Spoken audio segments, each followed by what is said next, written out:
Welcome back again. Our next lecture is about colonialities and education in museums by cultural mediators and art educators Carmen Mörsch and Nora Landkammer.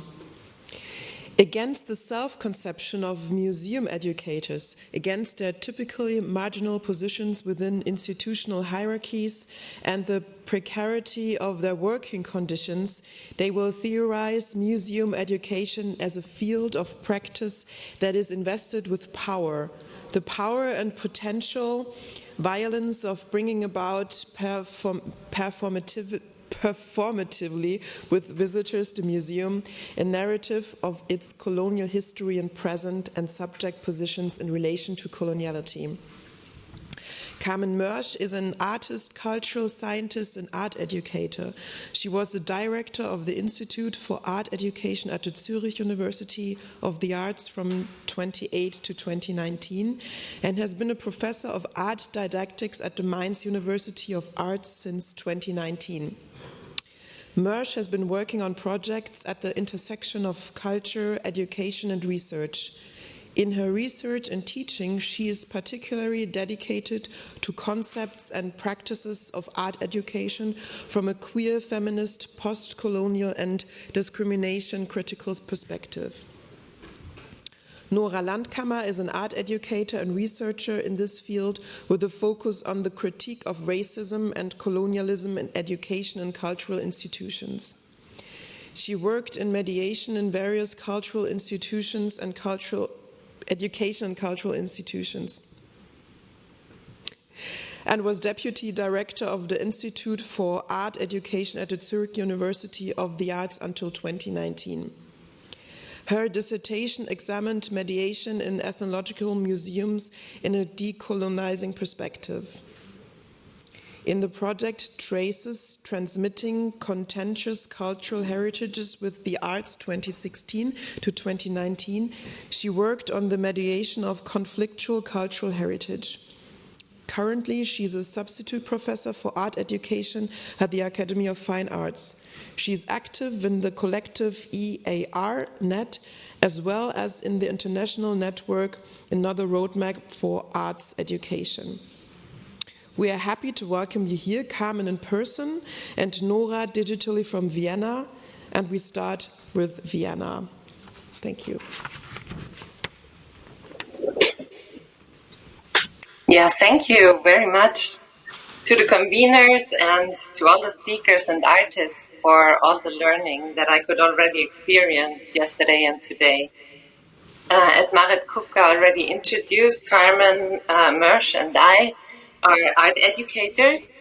While we are working internationally, for instance, in this network mentioned, Another Roadmap for Art Education with practitioners in different cities on 4 continents. Our main focus of research and teaching is museum education and art education in Germany, Austria, and Switzerland.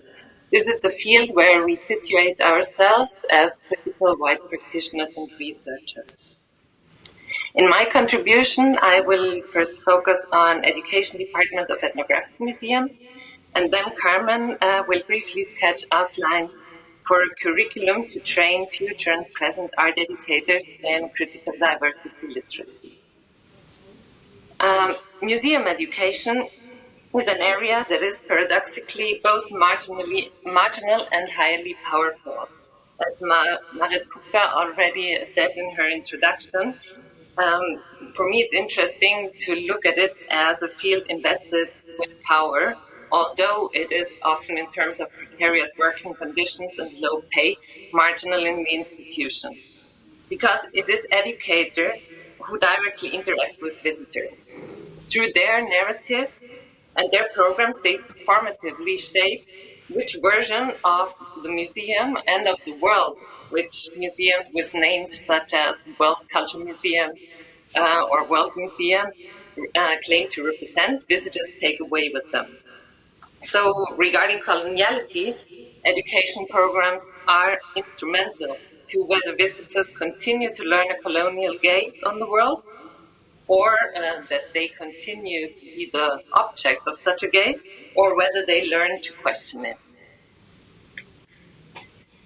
I will thus focus on selected findings from an empirical study on education in German, Austrian, and Swiss ethnographic museums that is now this summer published with Zaglossus in Vienna, together with a volume on practice reflection.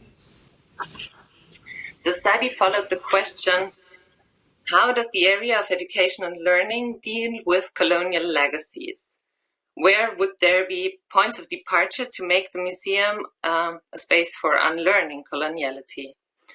The underlying supposition of this was that if the ethnographic museum is a space where coloniality is rather easy to grasp, especially in a context like Germany, where the relevance of colonial history is still being denied and the memory of this has little space in public forums, these museums might be particularly apt to become unlearning spaces. I conducted for the study interviews with educators, both heads of education departments and freelance facilitators in 12 major ethnographic museums. We spoke in semi-structured interviews about the aims, the approach of the educational work, and about which role the colonial legacies of the museum played in their ideas on museum education. The way I approached this insight into the field is through critical discourse analysis. Educational researcher Daniel Vrana speaks of pedagogical practice as a constellation of competing and contending orders of knowledge, in which different discourse positions are available for educators to understand and frame their practice. So educators in the interviews speak through these different voices available and reassemble them. A short comment on the slides at this point, you will find in smaller green letters the German version of quotations that when the language is originally German. So I mapped the discourse positions that made up the field of education in ethnographic museums between 2012 and 2015. I identified 3 dominant discourse positions, which are the big green circles that you see there. Visitor experience, one of them, foregrounds the positive experience in the museum and, dominantly with a white public in mind, the visitor needs. Participation highlights that people should also contribute from their own knowledge and experience instead of only receiving information in the museum visit. While these 2 are discourses that are general for museum education, the third dominant discourse, cultural reflexivity, is particular to the ethnographic museum. The aim of education programs in this position is to learn about culture and difference, to question stereotypes, and to reflect about one's own cultural context. It is important to mention that this dominant discourse actively tries to set itself apart already from a residual one that I called here fascination of the other in museum education programs.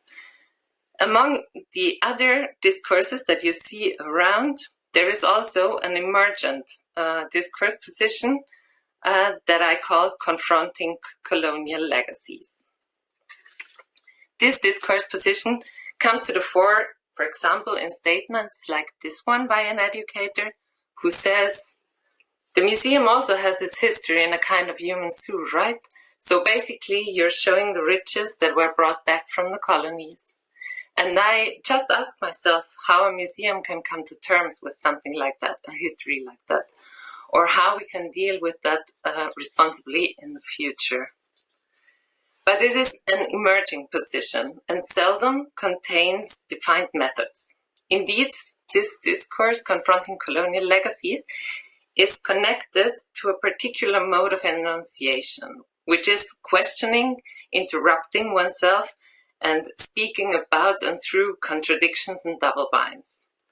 I'm going to show you an example of this, of an interview transcript, so the English translation of the unedited interview transcript. The interviewed educator is here speaking about the challenges they find in their work. I would ask you to read it for yourself.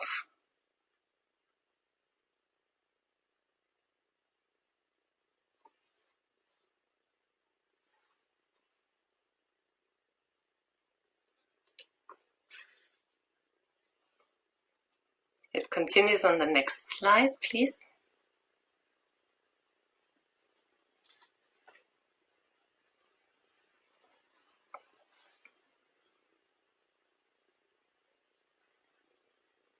What is interesting is that the educator here is not explaining their aims and their program, but criticizing their own work as othering.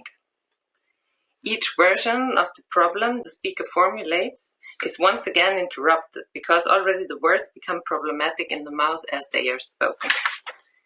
It is the double bind of the white educator who wants to stop speaking about others while realizing that her job in the museum is exactly that.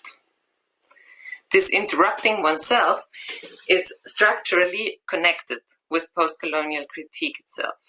Not by chance, the double bind, taken up as a concept metaphor from Gregory Bateson's work on schizophrenia, is a centerpiece of Gayatri Spivak's writing on education and the post-colonial situation. With Spivak, this position of acting in the double bind and of interrupting oneself is the starting point for a post-colonial pedagogical ethics, famously framed as persistently to critique a structure that one cannot not wish to inhabit. So I argue that on the one hand, working in contradictions became visible in the study as a starting point for decolonizing pedagogies. But the reflexivity and self-critique was in many museums at the same time in stark contrast to some of the educational practice. More than often, there was a substantial gap between the reflexivity of the individual educators on the one hand and programs that continued to promote a colonial gaze for a wide public through traveling the world, exoticizing and othering people and material cultures on the other hand. So this was a key question of the study. How is it possible that problematic practice continues in museums with such critical educators? One finding of the analysis is that the particular self-critical discourse position of education in the double bind in part itself leads to blocking decolonizing change rather than bringing it about. One of the reasons for this, why reflexivity per se doesn't automatically lead to change in practice, is that a specific type of reflexive narrative helps maintaining the status quo. To explain this narrative, I'd like to go back to the quotation from before on the double bind of the white educator who wants to stop speaking about others. The problem framed in this quotation is, the problem is framed as speaking about cultures. Then the question of access leads to the question of truth and the assertion that there cannot be any truth about culture. Then the idea of self-representation comes up. Someone should speak instead of me, but it is dismissed as well as not being the truth either, leaving the educator at the end in a situation that is not easy. This line of argument is one particular narrative framed as the crisis of representation in German-speaking anthropology discourse. For example, visible in introduction volumes to the discipline. It has been formed already in response to earlier struggles for decolonization with writing since the 1970s, and has a particular turn of legitimation. That is, to again structure the argument, the problem of speaking about others is framed not as a European colonial problem, but as a universal problem of speaking about cultures. And the next step is, as there can be no truth about culture, representation is per se impossible. Therefore, also self-representation is impossible, which means, in turn, that the speaking about others can continue. This universalizing narrative has a reinstating effect for the white European position, and this is visible in the interviews as well as in the mentioned literature. If the problem of cultural representation is general and inevitable, the white European ethnographer or educator in this case might as well continue speaking. This narrative is a very established part of the discourse position of cultural reflexivity in the museum. It leads to a blockage for change because this voice overrides the other questions that the educator would need to ask. What else can educators speak about if not about cultures? How can this particular white European speaking position be dismantled? Who should speak anyway? How to build an education program on different knowledges? So this is one of the most important yet most difficult findings of the study, how the specific discourse of critical reflexivity that is established in ethnographic museums and that at first glance seems to go so well with post-colonial critique is in fact at odds with decolonization. To wrap up, I think I tried to explain in this excerpt from the study how working in double binds appears as an ambiguous position, both as post-colonial pedagogical ethics or foundations for that, and as paralysis blocking decolonizing perspectives. So these double binds themselves need to be shifted. And finally, the study showed one factor why often reflexivity doesn't lead to institutional change.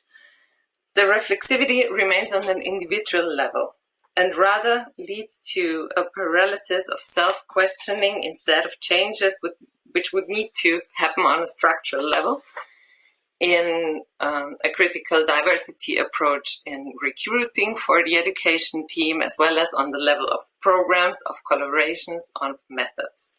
So what is needed, for instance, as one step, are collective spaces for learning and practice development and training and further education for educators. And that's a good point to hand over to Carmen. Thank you.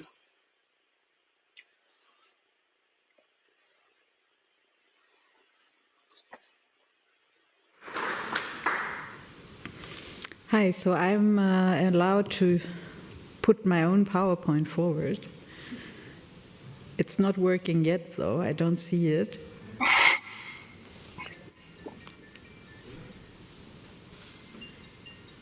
Ah, okay.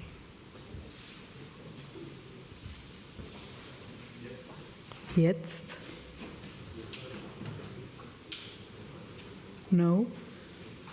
Ah, okay.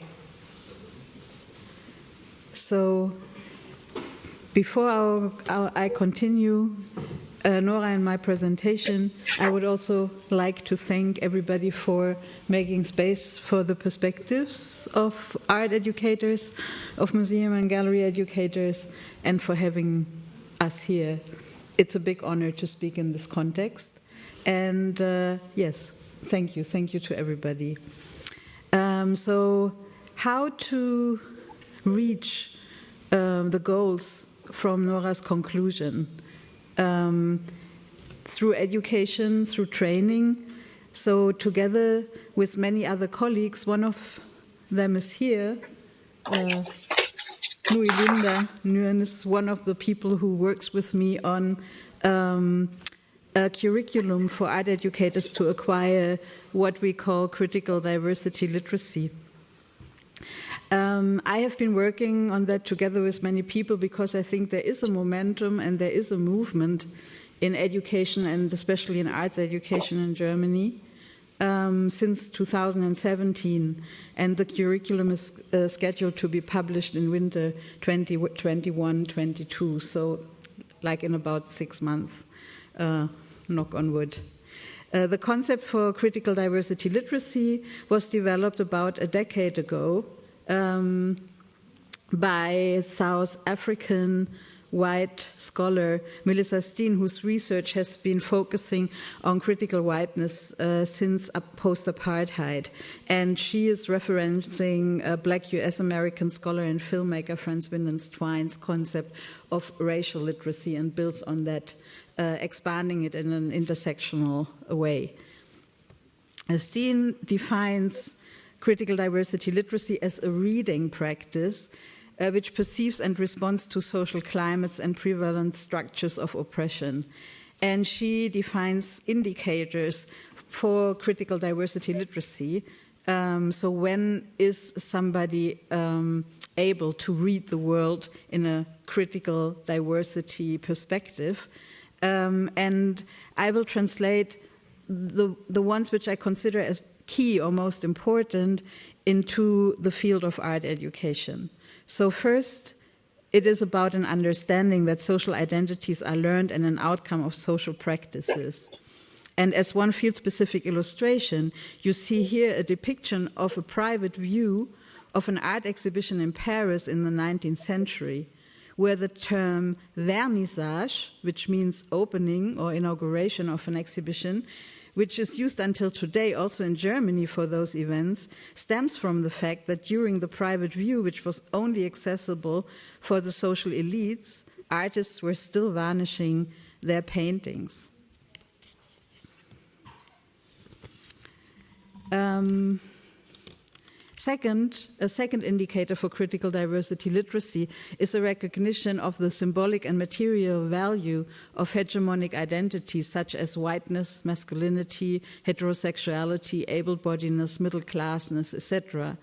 As an illustration for this one from our field, you see Hasso Plattner, founder of the company SAP and owner of an estimated 12 billion euro, opening the Palais Barberini in Potsdam, which he let build to host his own art collection.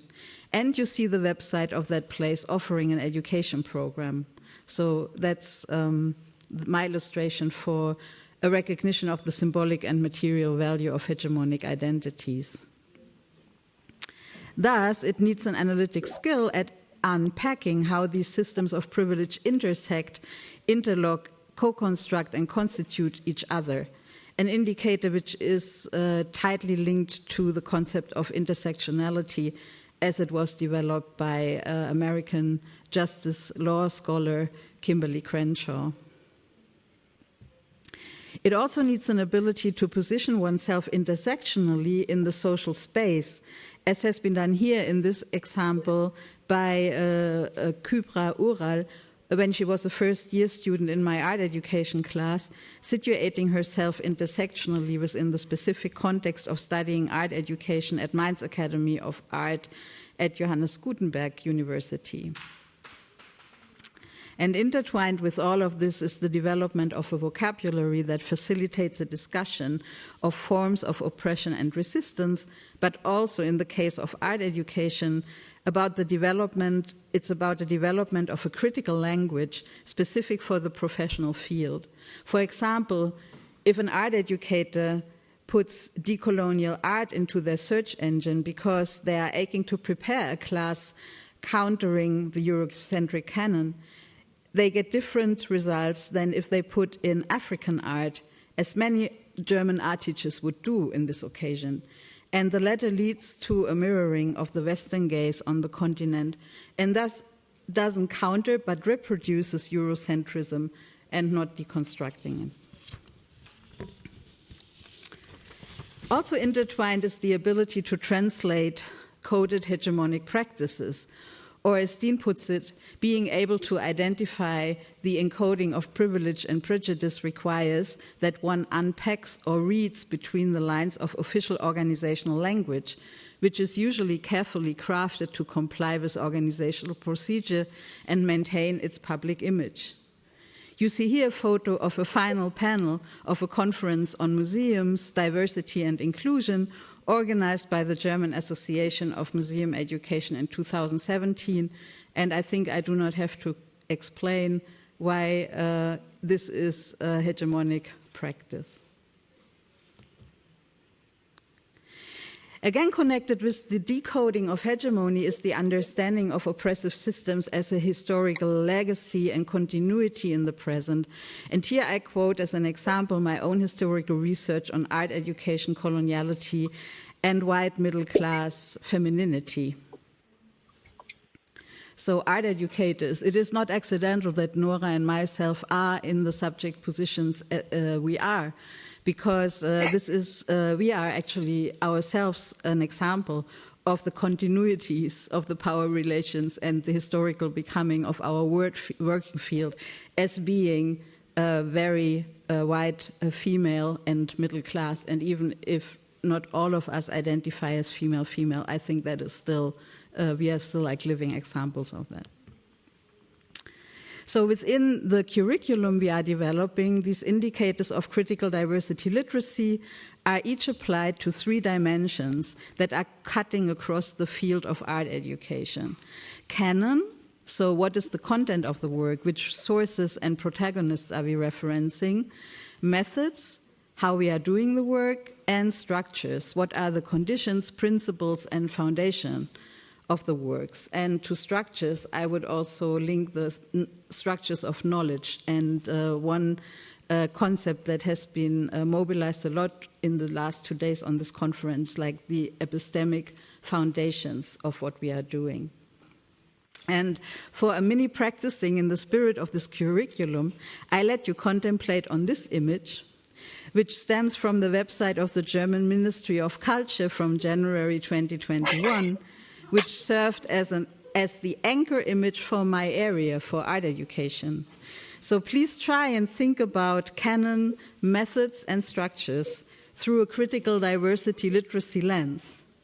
Try to apply an understanding that social identities are learned and an outcome of social practices, a recognition of the symbolic and material value of hegemonic identities, and unpacking how these systems of privilege intersect, interlock, co-construct, and constitute each other, a positioning oneself intersectionally in the social space, a vocabulary to describe what is wrong here, and an invention of a vocabulary to suggest how to deal with this mess collectively, a decoding of hegemonic practices, and an understanding of the continuity of historical legacies.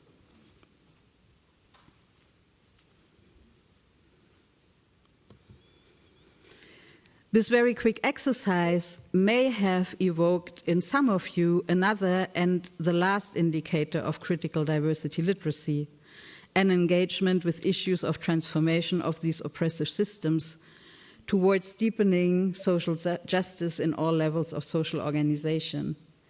With this indicator, Steen refers to the white Brazilian radical educator Paulo Freire's concept of conscientization.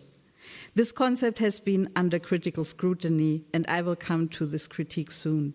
But first, I would like to state what I'm getting from this indicator for the CDL art education curriculum. I get from it an orientation towards co-constructive learning and towards action research. On this image, you can see the basic structure of the forthcoming curriculum. The indicators for critical diversity literacy are spelled out for the dimensions canon, methods, and structures. And this spelling out is then translated into an action research process. So learners try and change some aspects of their own practice, be it individually, in a team, collective, or even institutionally. To exemplify, I would like to mention here a joint project by a museum educator and a press officer that later also involved the responsible curator of Ludwig Museum Cologne, which was developed within the framework of action research reflection workshops that I offered in the years of 2019 and 2020 for practitioners from different cultural institutions in East and West Germany in the course of the development of this curriculum. The colleagues from the Ludwig Museum worked on racist, sexist, and exoticizing representations, titles, and paintings within the expressionist collection of the museum. in alliance with activist self-organizations of Sintise and Romnia in Cologne, critical comments of titles were added to paintings, educational activities were developed, and a room got curated that confronted expressionist painter Otto Müller's depictions of Sintise and Romnia with a documentary of the situation of that community in post-war Germany. The two colleagues created a fanzine about this project and their dealings with the difficult negotiations it comprised on many levels.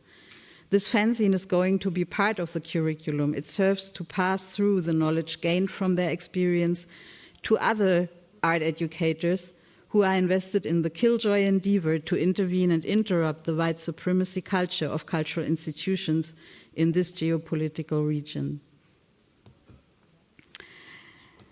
As most of the visitors and contributors of Unexpected Lesson can imagine that for those institutions, the curriculum, respectively the people who are learning with it, pose an unexpected lesson themselves.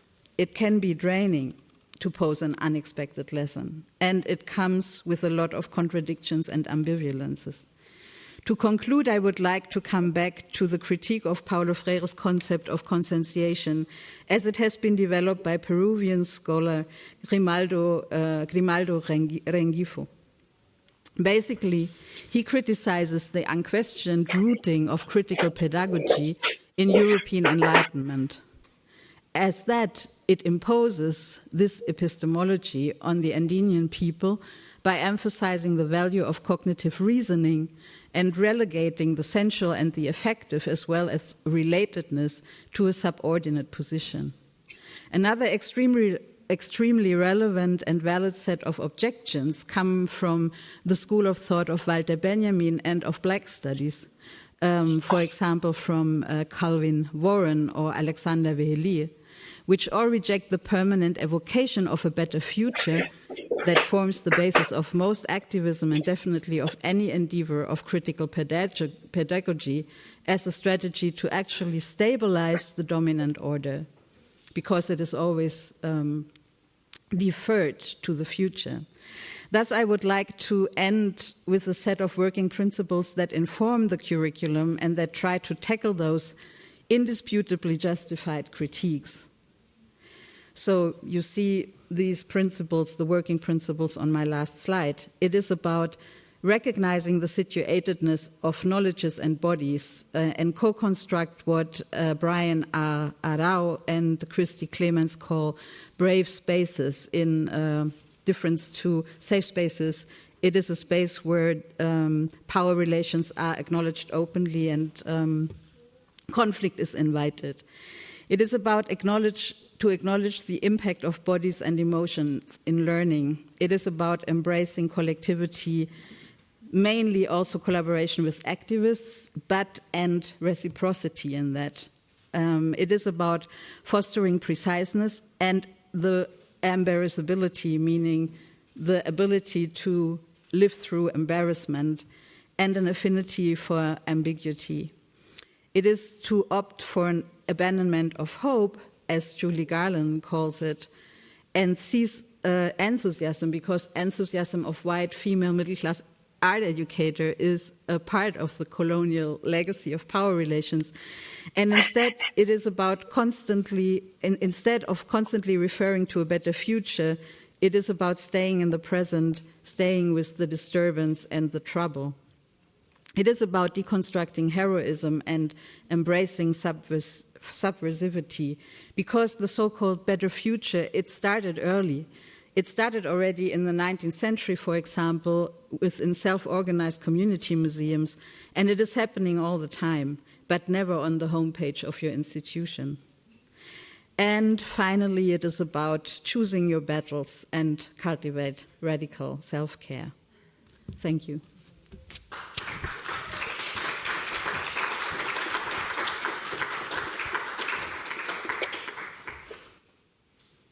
Were we in time? I think we still have like 15. I mean, we tried to rush through our presentation, so we still have some time for Q&A and being challenged.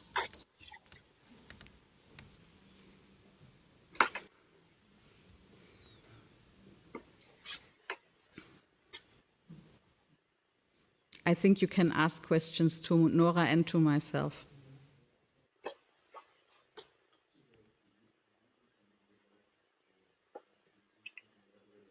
On the practice of abandoning hope and how you would facilitate that with young people.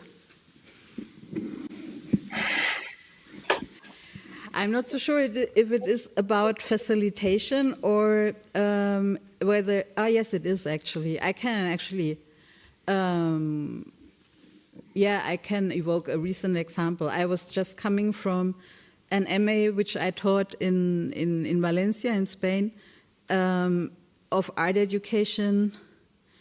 So it's a Master of Art Education outside of schools, or it is about bringing art into schools. And everybody was very convinced that this is a critique in its own right, that if you bring art into schools, that this is kind of critiquing a system and being a critique of power in its own right.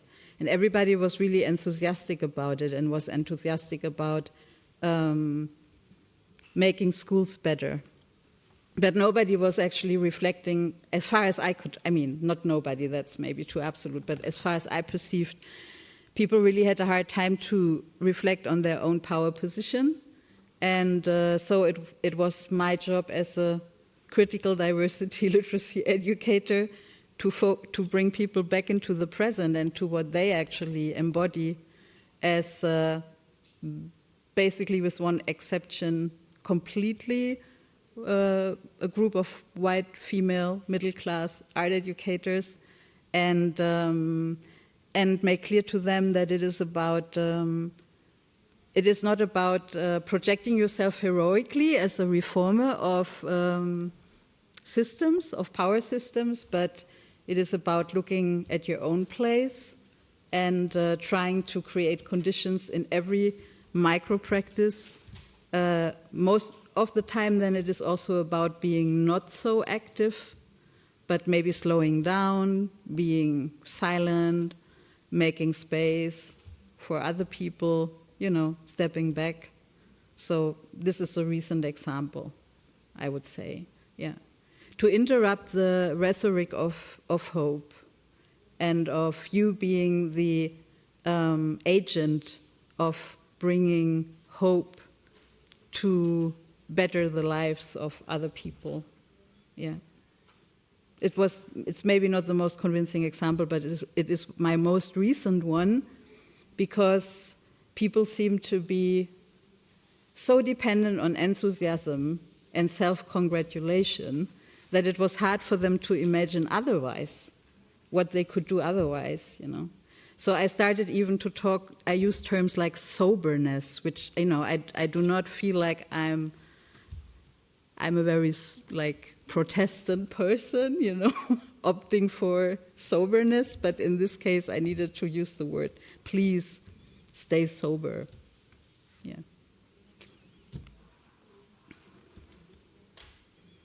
I'm not sure if anybody who doesn't work in art education does understand this problem, that it is really about being less enthusiastic. Yeah, but if you ever have seen an art educator working, you might get an idea about what I mean. Yeah. There's also very interesting sources of the 19th century of people mocking art educators' enthusiasm. Yeah, mainly poor people watching them.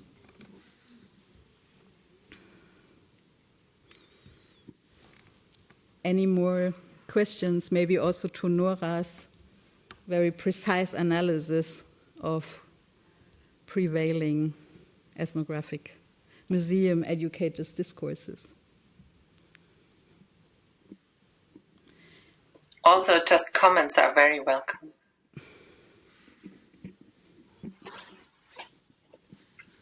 Nora, maybe what I thought when I was listening to your presentation now again, I was thinking that maybe we have to start that we really think that stuff needs to get restituted. We forgot to say that. Apparently. Right? You want to comment on that? Because you were talking about, what educators can do in terms of develop a more radical way of reflecting. and trying to develop a practice in solidarity and with activisms. But there is this other level of why do they have to work in that spaces in the first place? Of course. But when they do, I think there is a huge task of simply fulfilling the responsibility of giving transparent information and allowing for discussion and critique in the educational programs on the question of ownership and restitution. Museums have a responsibility to restitute, but also to be spaces for information on the problematic heritage until this happens. And here is like the first responsibility of educators, I see, aligning with activist claims.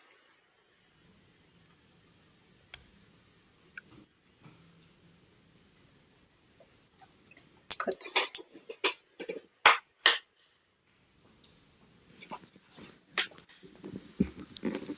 Hello, and thank you. Thank you.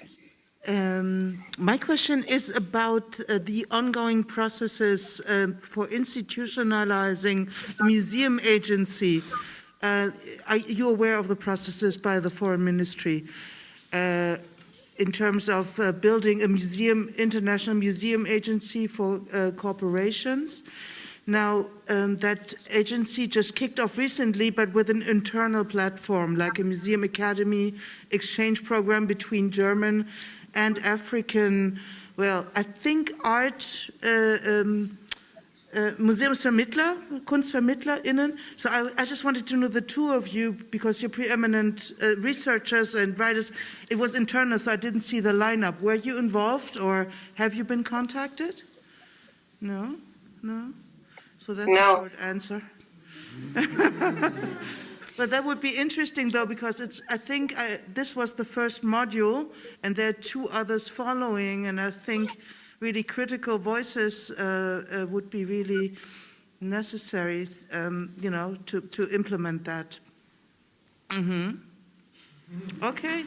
Well, it might be the same program. I was asked for an input for a program organized by the Goethe Institute, which I couldn't do in the end.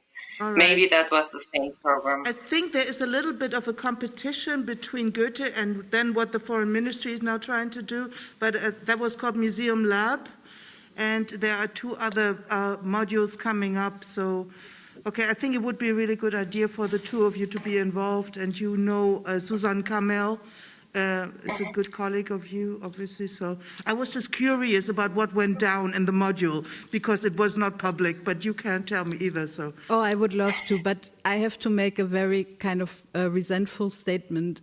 Recently there was a book published called The Future of the Museums, and it was like a kind of visiting or reenactment of a book that has been published in the 1970s. And I wrote a really pessimistic article, because if you ask me personally if I would be invited in such a activity at the moment, I would really say thank you, but no thank you, because I'm just through with museums, to be honest.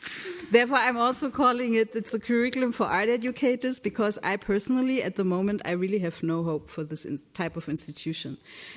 Since last year, or was it even in 2019, the conflict within ICOM about the redefinition of the definition of museums, the rewriting of the.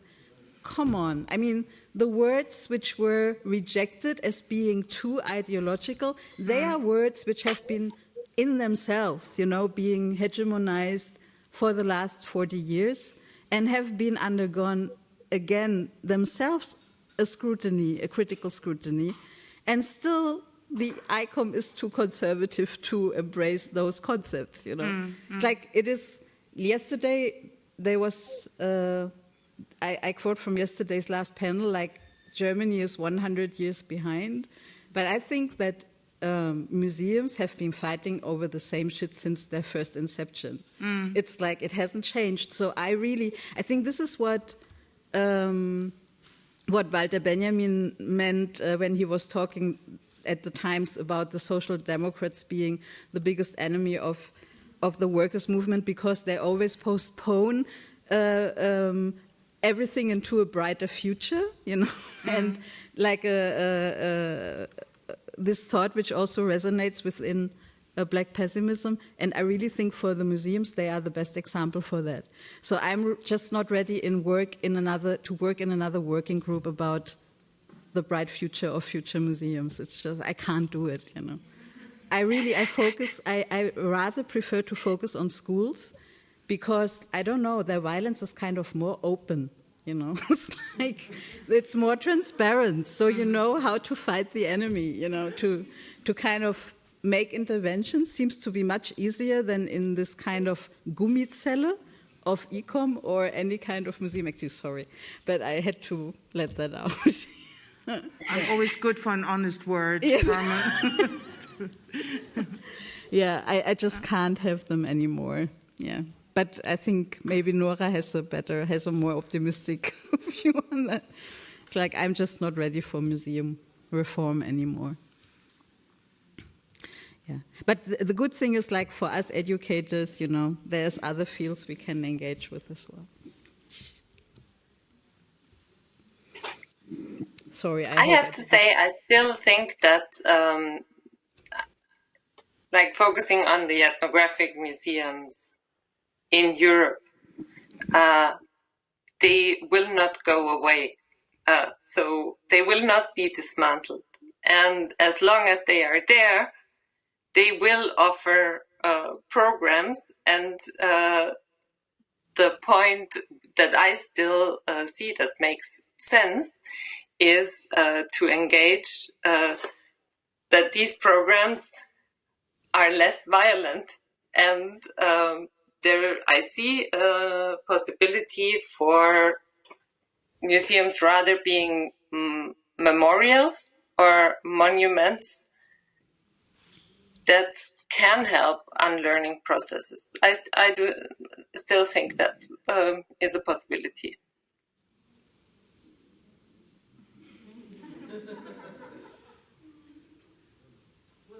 In parts with both statements of you, and so I think I would love to approach you in a tandem form. So there's a nice balance there. But you know, this time around, a group of consultants of African descent was invited into the process. You know, not initially, but second time around. And I think that's already, like, I mean, I tend to be optimistic, you know. I mean, if you're always sober, Carmen, and I haven't come to know you as a constantly sober person, then what is your motivation? Also, oh, that's my daughter. I'm sorry. I love that. Thank you so much. I love the different levels of interruptions in this space during those two. I mean, as an educator, that delights me, you know. Everybody keep their phones on, you know. I'm really enthusiastic. I think I'm an enthusiastic educator. I just like to work with the next generation of people, because that for me means working in the present. When I say that I try to not be involved so much in the museum reform, I'm thinking about these kind of working groups which are, you know, organized by functionaries of museums now, because they feel they come under pressure and they need some legitimation, you know, to basically stay the same. Sorry for being so cynical. But to work with the next generation, which is again investing in the future, I know, but at the same time it has a very strong present to work in education. Therefore, I decided to rather focus on working on a curriculum and also kind of seizing a lot of critical analysis, which I have been doing for the last 20 years. You know, I think it's good that it's out there, but now I really feel the need to contribute to a more constructive part of the field. So it is not so much about, oh, I'm, like too good for that. It's more like I'm trying to locate myself within the field of practice at the point where I find it most meaningful. Absolutely. Yeah, thank you for asking again. I think the time should be like me sweating with the slides. Yeah. Okay, thank you so much for your attention. I really appreciate that, and I think Nora too. Thank you very much.